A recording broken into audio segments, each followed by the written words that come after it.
Há um diagnóstico que é inescapável quando o Estado vem de 18% do PIB, de gastos públicos como percentagem do PIB, ao longo de 4 décadas, e chega a 45% do PIB. Isso foi o que aconteceu com o Brasil. E você vê as manifestações desse descontrole sobre gastos nas disfunções financeiras. Então, no final do governo Geisel, nós reciclamos petrodólares para fazer a substituição de importações, começamos a ter crises cambiais recorrentes. Final do governo Figueiredo, o governo gastando aí com em outra dimensão, que na verdade era o crédito agrícola, Plântico João Garante, vamos crescer rápido, e naturalmente tinha um ministro que também queria ser o primeiro presidente eleito, indiretamente, mas queria ser o sucessor, tocou fogo no campo, no meio de um choque do petróleo, a inflação saiu de 30%, 40%, 50%, foi embora para 150%.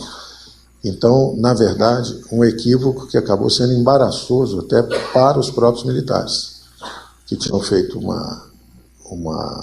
investimento maciço em infraestrutura anos, e depois, no final, o Brasil começa a queimar num início de hiperinflação.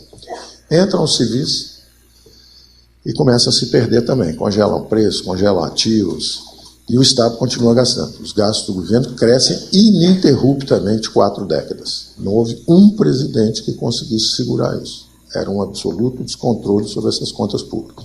E aí outra manifestação, 2 surtos de hiperinflação. Então, crises cambiais recorrentes, 2 surtos de hiperinflação. De repente vem um plano real, brilhante na dimensão monetária, mas um plano também falho. Um bom plano de estabilização dura 1 ano e meio. Um plano de estabilização que dura 10 anos e que leva a dívida para 4 trilhões, evidentemente tem algo errado nesse plano, que era justamente a falta de dimensão fiscal. Os gastos públicos continuaram crescendo. Apenas nós aprendemos a trabalhar com a política monetária. Agora o Banco Central é forte. Ele não é conivente, ele não é passivo, ele não é complacente. Então os juros explodem, vão para a lua, 70% ao ano. Eu sei porque eu estava do outro lado da cerca. Enormes transferências de renda feitas para rentistas. O Brasil virou o paraíso dos rentistas, o inferno dos empreendedores. A taxa de crescimento do Brasil cai de 7,5%, 7,4% durante 2, 3, 4, 5, 6 décadas. Era a economia que mais crescia no mundo. O Brasil começa a desacelerar, começa a cair para 5,5% no final do governo militar. Entre os anos 80 desaba para 2% e agora é praticamente 0, 1%. Uma tragédia em vários atos, com um ator. Tem um personagem que aparece em todas as cenas dos crimes. Crise cambial recorrente. Era o excesso de gasto financiado por endividamento externo. Início da hiperinflação. Crédito agrícola solto. Gastos excessivos. Conta aberta no orçamento monetário. Governo gastando dinheiro financiado da forma equivocada. Excesso de dinheiro. Agora o endividamento em bola de neve e a dívida chega a quase 4 trilhões. De novo, disfunção financeira como manifestação do descontrole sobre gastos públicos. Então o governo não só gastou muito, como gastou muito mal. Porque quando você vai hoje e olha, examina as contas do governo, principal gasto, Previdência. Estamos quebrando nossa Previdência num sistema de repartição condenado, porque antes do Brasil envelhecer, o sistema já deu sinais de colapso. Então temos que fazer uma reforma da Previdência. Segunda grande despesa pública, um plano Marshall por ano. O Brasil reconstrói uma Europa por ano só pagando juros sobre a dívida interna. Não é razoável. Temos que fazer uma operação de salvamento.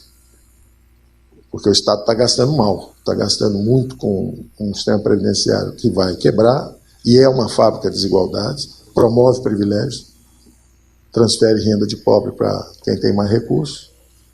A segunda grande despesa são juros da dívida, um gasto estéril, quer dizer, ficar rolando dívida. O Brasil podia ter construído uma Europa, no segundo ano construía a segunda Europa, no terceiro ano. A Europa foi reconstruída ao longo de uma década. O Brasil reconstrói uma Europa em 1 ano e não sai da miséria.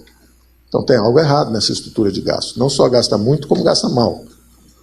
O terceiro grande gasto é a máquina, é a própria máquina. E dentro dessa máquina, uma série de empresas estatais que estavam em corda. Elas não têm mais capacidade de investimento, elas quebraram. Qual é a história das estatais federalizadas? Estavam em corda. Não tem mais recurso para investir, quebrada financeiramente, devendo dinheiro, girando dívida, às vezes ninhos de corrupção, empreguismo. Então, não investe e não deixa ninguém investir, porque tem monopólios nas suas respectivas áreas de atuação. E aí entra o papel transformador do BNDES. A palavra-chave do BNDES é a transformação. E o que não falta é trabalho para a gente fazer essa transformação. Então é um modelo que se esgotou por excesso de gasto do governo, agora nós vamos ter que passar o filme ao contrário. Nós vamos ter que segurar gasto do governo alguns anos. Eu desejaria que fosse algumas décadas. E você não precisa cortar, é só não deixar crescer. Não precisa ser traumático, não precisa ser choque, não precisa ser nada disso.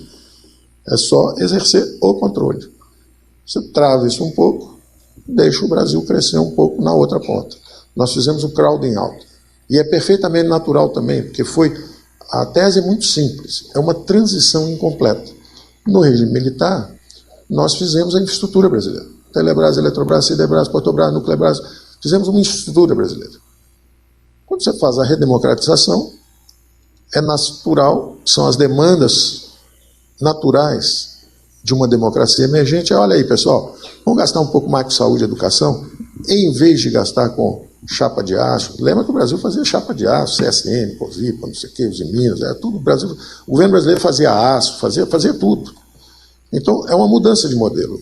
Se os gastos do governo vão ser descentralizados, e isso foi o que a Constituição de 88 fez, ela descentralizou recursos e carimbou para a saúde e educação. Essa era a mudança que nós teríamos que fazer. Só que nós fomos resistentes, a gente não fez a mudança. A gente fez devagar, a gente demorou a fazer, a gente se perdeu no caminho. Nós demoramos tanto a fazer a mudança que nós temos que fazer a mudança até hoje. Até hoje nós estamos fazendo a mudança, porque ela foi muito lenta. E ela deixou as digitais, essa descoordenação entre política fiscal e monetária, deixou as digitais. É essa dívida de 4 trilhões. Se tivesse segurado os gastos, a dívida era 1 trilhão.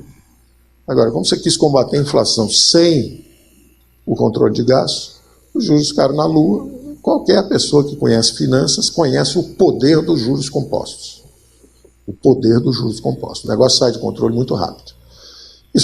Aconteceu isso com o Estado brasileiro. Então nós temos que completar essa transição. O papel transformador do BNDES está em várias dimensões. Várias dimensões. E aí é o lado positivo dessas estatais federalizadas, essas distribuidoras de eletricidade federalizadas. É um caso excelente e que devia ser referência para os próximos programas. Devia acontecer a mesma coisa em saneamento, devia acontecer onde o Estado não está conseguindo investir porque está quebrado. Então, uma função transformadora do BNDES, ela tem pelo menos 3 dimensões que estão presentes aqui. Primeiro é justamente fazer essa transição do modelo onde o Estado estava nas áreas de infraestrutura e o Estado agora se desloca de forma descentralizada para estados e municípios. Então, em vez do Estado, governo federal, através das suas empresas estatais, investindo em infraestrutura, agora são os governos estaduais e municipais, ou seja, nós vamos descentralizar recursos, atuando na área de saúde, educação, segurança pública. Você sente a presença de Estado, às vezes, quando você está em outros países. Vai lá fora, pega uma arma, sai passeando, dando tiro para cima. Em 3 minutos tem 8 carros em volta de você, da polícia, e com sniper apontando. Ou então faz o teste do desmaio, desmaia na rua, em 3 minutos tem uma ambulância para te pegar. No Brasil você não sente o Estado. O Estado não está onde o povo vive. O dinheiro não chega aqui embaixo. O dinheiro está lá em cima. Está em estádio de futebol, está em Porto Mariel, lá em Cuba, está na Venezuela, está no perdão à dívida na ditadura cubana, está com os campeões nacionais. Ele está longe do povo o dinheiro. Esse dinheiro tem que chegar perto. Só vai chegar perto se nós descentralizarmos os recursos. E o papel do BNDE, eu repito, é transformador. Porque esse exemplo do que foi feito com as distribuidoras federalizadas de energia elétrica, esse exemplo tem que acontecer em vários outros setores. Os estados e municípios estão quebrados, estão precisando de ajuda. Então eles vão alimentar o pipeline. O Levi veio exatamente porque ele tem essa dimensão, tem essa visão, vem recursos de fora também para ajudar, Banco Mundial, BID, Development Bank, vem tudo, conexão, nós vamos precisar de recursos. E nós não queremos interromper os investimentos em infraestrutura. Então nós vamos ter que trabalhar em cima de investimentos privados, exatamente porque o governo vai desviar para a área social, então ele não pode ficar fazendo distribuidora elétrica crescer.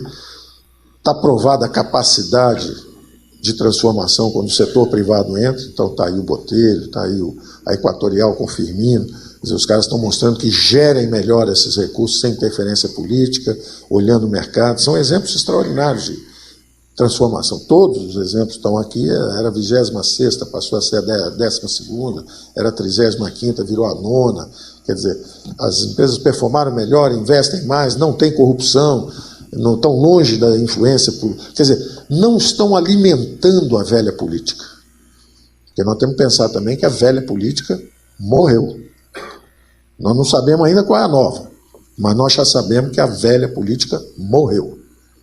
As estatais não vão mais alimentar uma forma equivocada de fazer política. Esse excesso de gasto do governo corrompeu a democracia e travou o crescimento da economia.